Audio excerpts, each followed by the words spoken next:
Insight. I am your host, Reverend Dr. Combs, bringing information to our communities and bringing guests on here that can help us make some changes in our community. Today, I have a friend, a person that I know that been doing so many great things in this community. So I pray today, please have your pen and paper again to write down information. Knowledge is power, and this is what you're going to be getting today. I want to welcome on the broadcast today, Miss Liz. Miss Liz is from an organization called Daughters in Worth. Miss Liz, welcome to the Thank broadcast. you so much for the opportunity to be here today. Okay.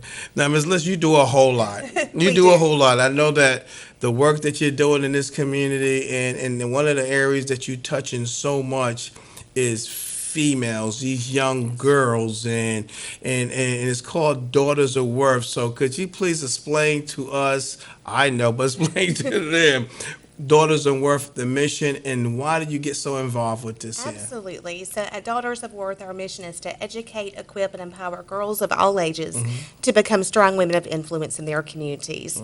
And so we really do a lot of different things, but in a nutshell, we provide mentorship, advocacy, emergency needs, and trauma-informed therapeutic services. And when you talk about the mentorship, that is so important because I have daughters, and I'm going to say something on the air that I probably most people don't know. I never wanted to have a girl. When I had my two boys, I said, it's good. I didn't want to have girls. I didn't want to deal with the issues of the girls, and I will share that my two boys and they never had a fight. They never had a physical fight. They have different dress codes, and so I mean I really like slid on ice with that. But to God be the glory. He gave me my daughters, so I have not just one, but I have four. So to tell you, so my oldest daughter is Alyssa, then it's Karina, then it's Desiree and Destiny, and God gave me those when I got old. You know what I'm saying? And those one was born here. And I would say to you, it's so important with girls and seeing them, man. And I'm going to also say, some people may agree, you may not agree, but they also have these little cat fights. And my two daughters said, but the mentor is so important with them. And explain to me the mentor part you guys work with the young girls and the girls with.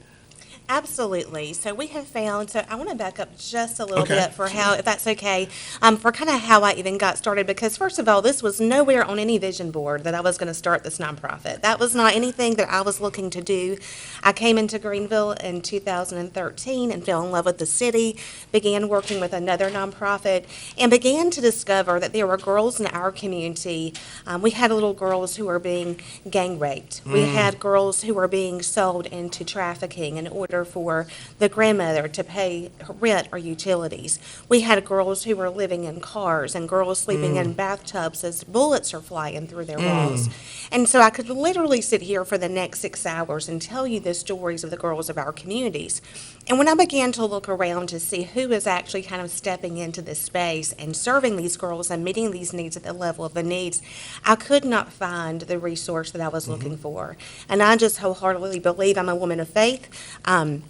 And I believe that when we have a need put in front of us, we have a call to we can either step away and pretend that it doesn't exist, or we can rise up to make a difference. So that's how I even began this work to begin with. And so one of the most important pieces, I believe, for a girl is to know that she is loved and that she has connection.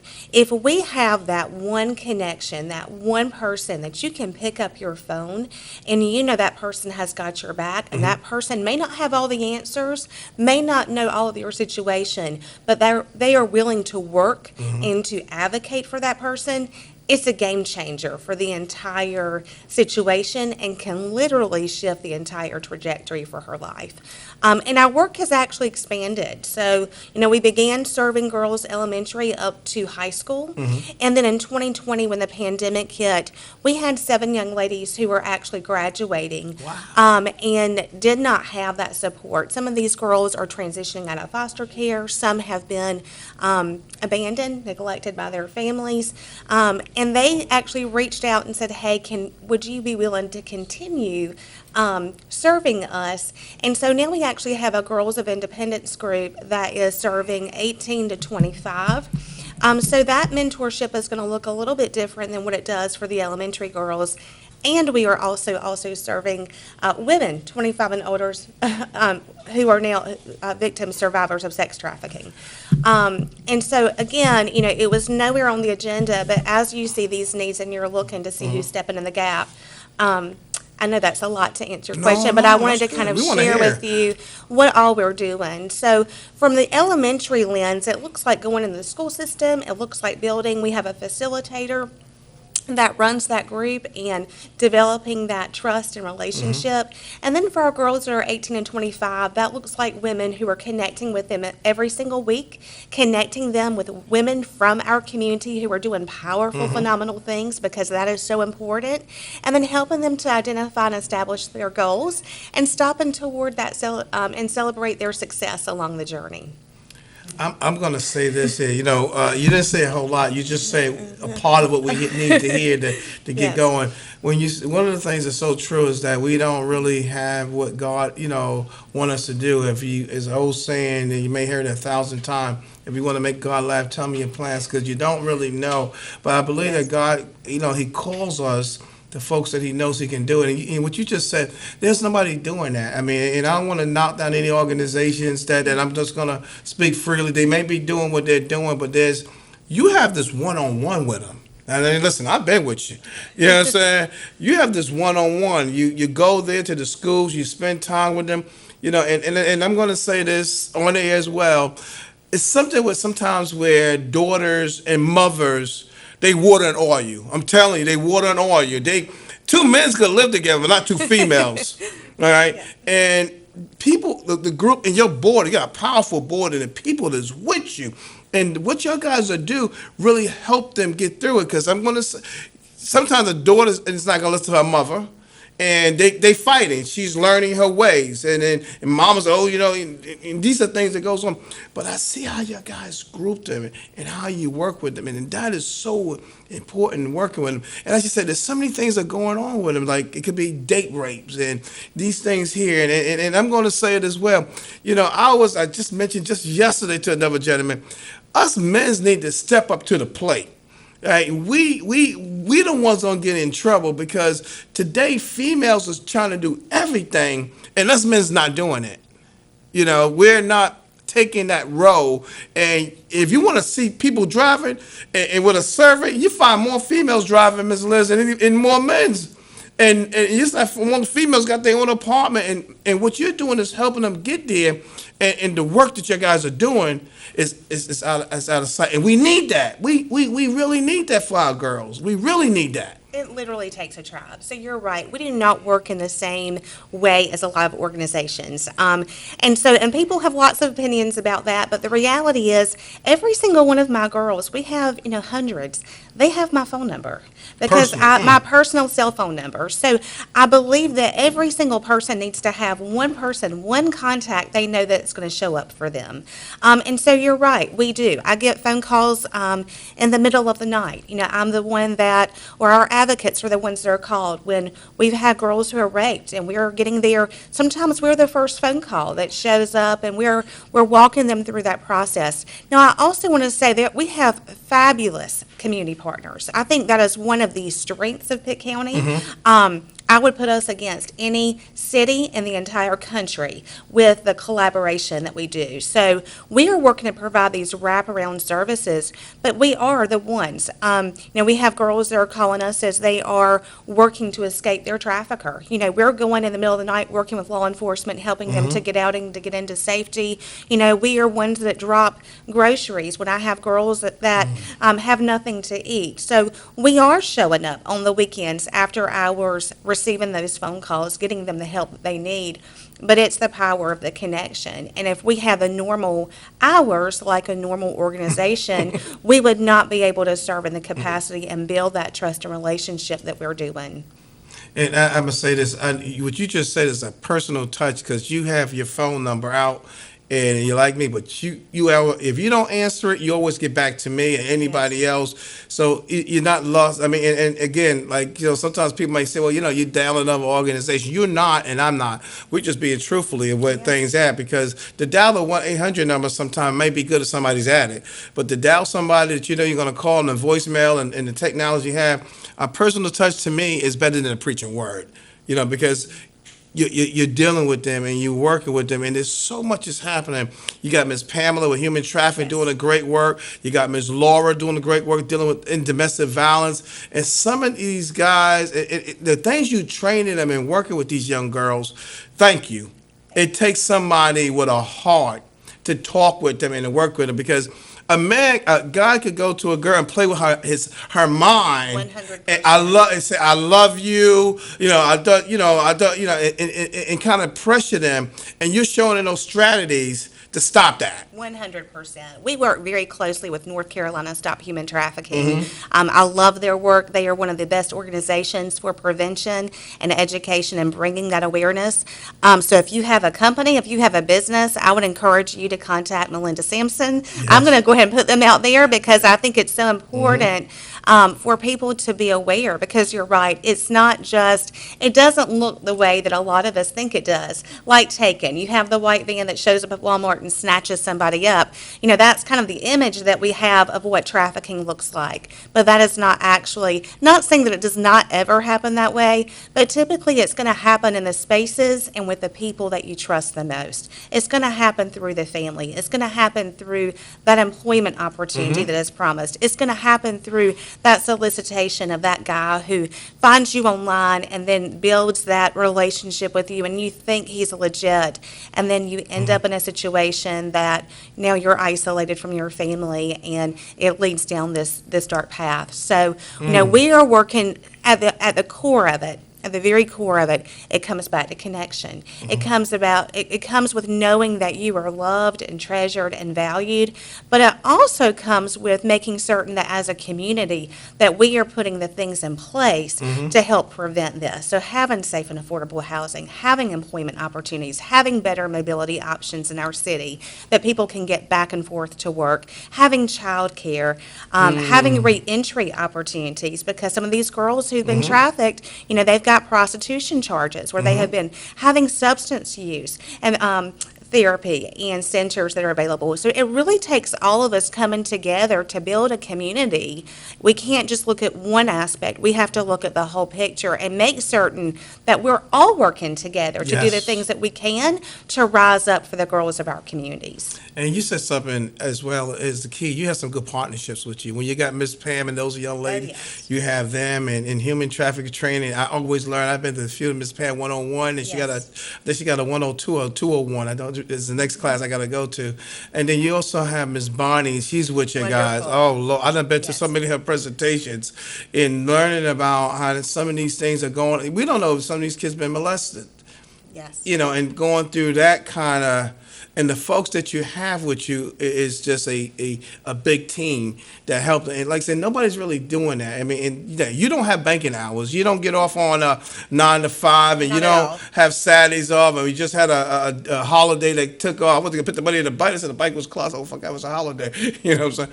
But no, actually, this past Friday, I worked 23 out of 24 hours on that one day. Wow. Because we had an emergency situation. So yeah, there are not normal hours with this, but the reality is I need my girls to know that there is somebody who is fighting for them, that there is somebody who is not going to give up, who is not going to be silent, who is not going to be quiet. And I don't have all the answers. I don't pretend to. But what I do know is that there are people out there who do have answers. There are resources available. And if we are persistent and we're working together as a community, we can truly change lives. And I am, and that's my heart, that's my whole passion, is making certain that we're doing everything that we possibly can to make certain that these girls have every opportunity afforded to them.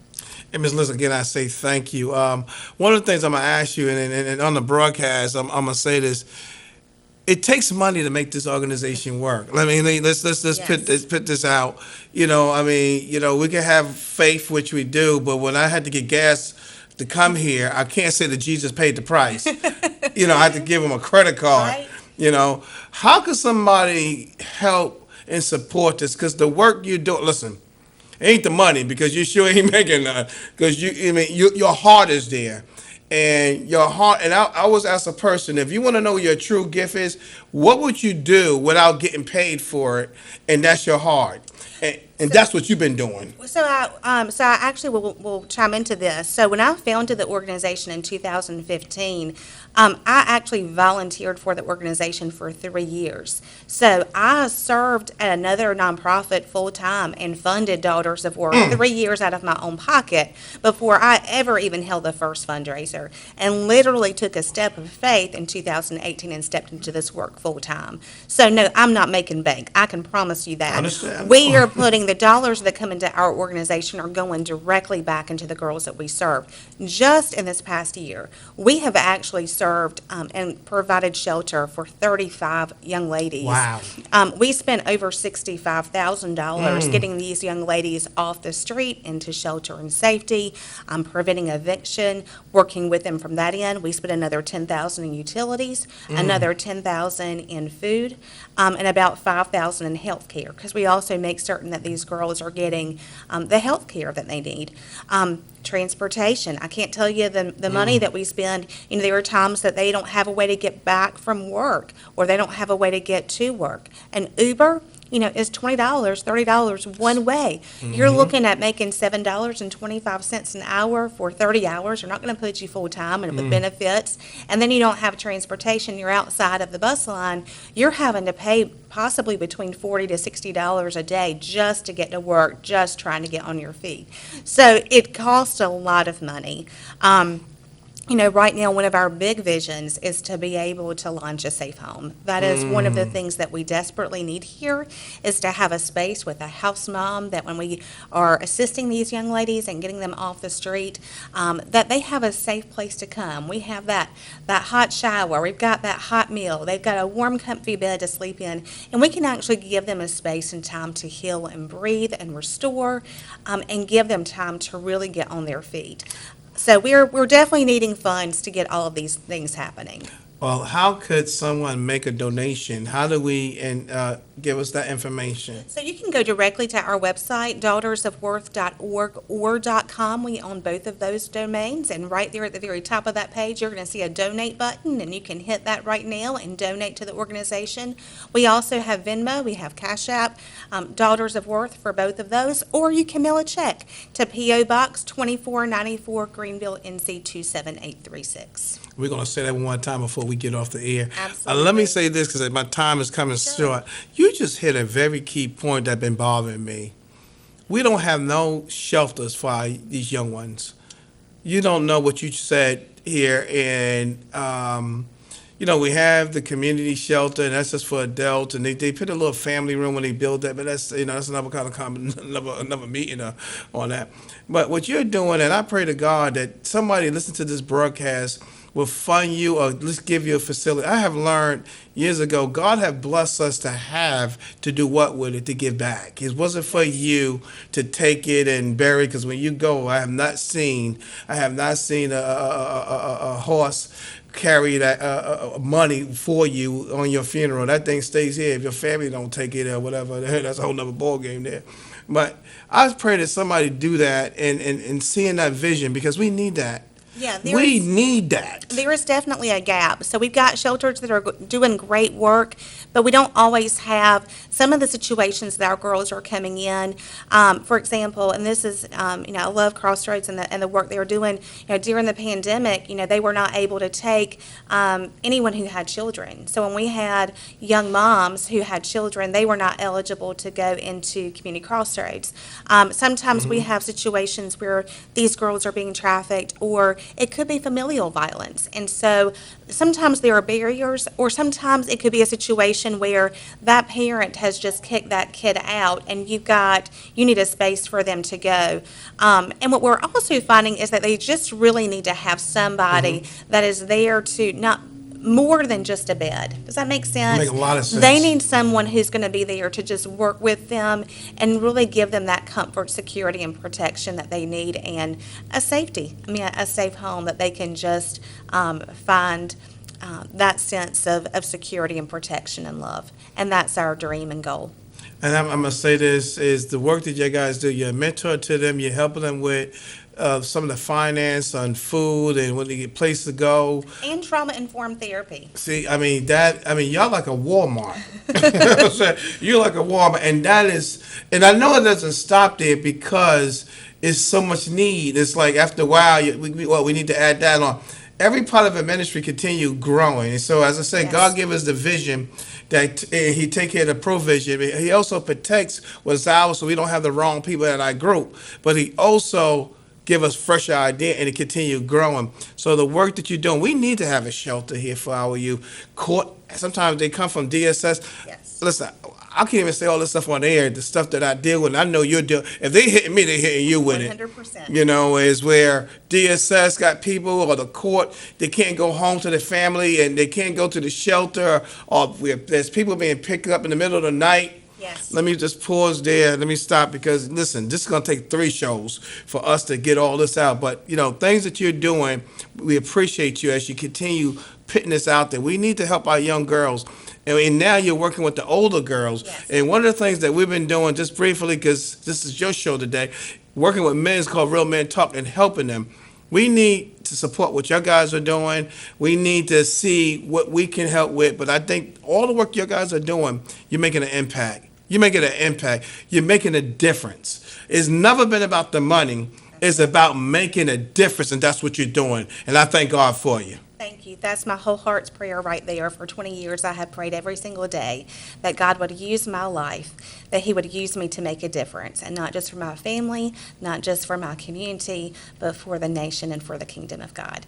And so if we can be able to step up and to rise up to do this work in a way to be the hands and feet of Jesus and to make certain that these people are loved in a real and tangible way, that's my heart and that's why I'm serving.